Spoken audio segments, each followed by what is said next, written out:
Cela 5 mois, l'aéroport international de Ouagadougou, en tout cas sa partie boisée, offrira un visage plus propre et plus dégagé.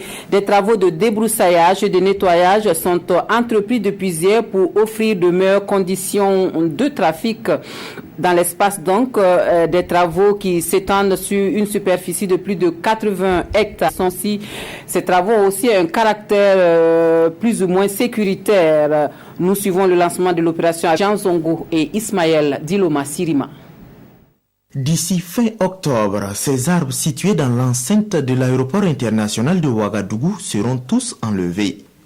Ces travaux de débroussaillage touchent plus de 86 hectares de l'espace boisé de l'aéroport de Ouagadougou. La première étape des travaux concerne l'enlèvement des arbustes et le nivellement du terrain. Pour la deuxième zone qui est la zone de moyens et gros arbres, on va d'abord procéder par le tronçonnage des arbres parce que c'est de gros arbres. Et la base des arbres là sera ensuite débroussaillée par le bulle et le procédé sera le même que dans la première zone. Selon le ministre en charge des Transports, ces travaux visent à rendre plus performant l'aéroport de Ouagadougou. Ils interviennent comme un acte impératif. C'est une forêt qui est aujourd'hui un danger pour la sécurité, donc non seulement des installations aéroportuaires, mais aussi pour la navigation des avions. Parce que vous savez que la forêt est l'endroit idéal pour les oiseaux. Et l'ennemi des avions, des aéronefs, c'est justement l'oiseau. Plus de 176 millions de francs CFA sont mobilisés pour ça. Enfin, la visibilité devrait être meilleure pour les avions qui atterrissent, aussi pour les agents qui assurent la sécurité des lieux. Il va falloir qu'ils continuent à veiller dans des conditions parfois pas faciles, mais le gouvernement le sait.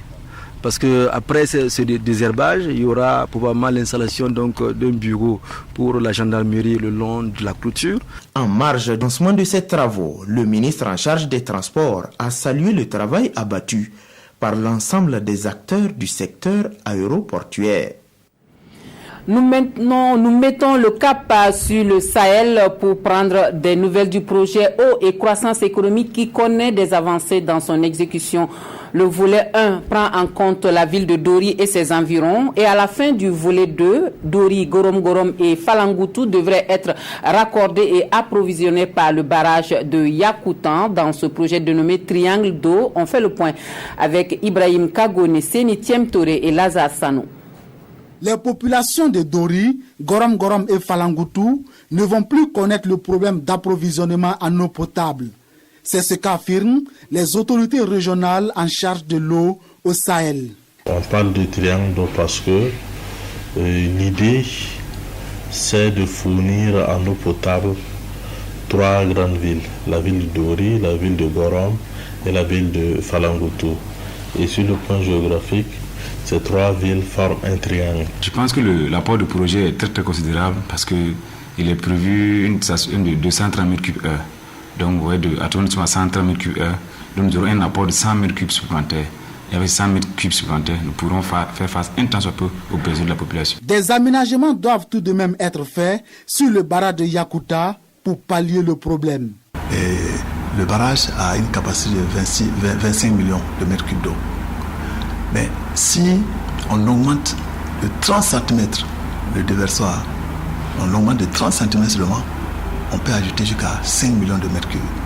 Et 5 millions de mètres cubes, tous les besoins de Dori, Gorom et Falangoutou à l'horizon 2030 sont couverts. Dori et des villages environnants seront pris en compte dans le volet 1 du projet Eau et croissance économique au Sahel.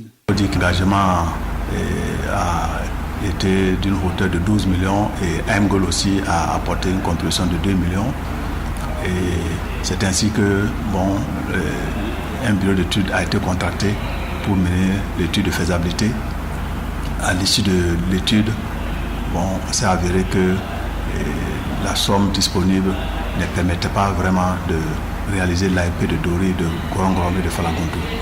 Donc, il a été décidé de considérer un volet 1 avec les ressources disponibles et permettant de satisfaire intégralement les besoins de Dori et des 17 villages qui sont dans le réseau ONEA de Dori.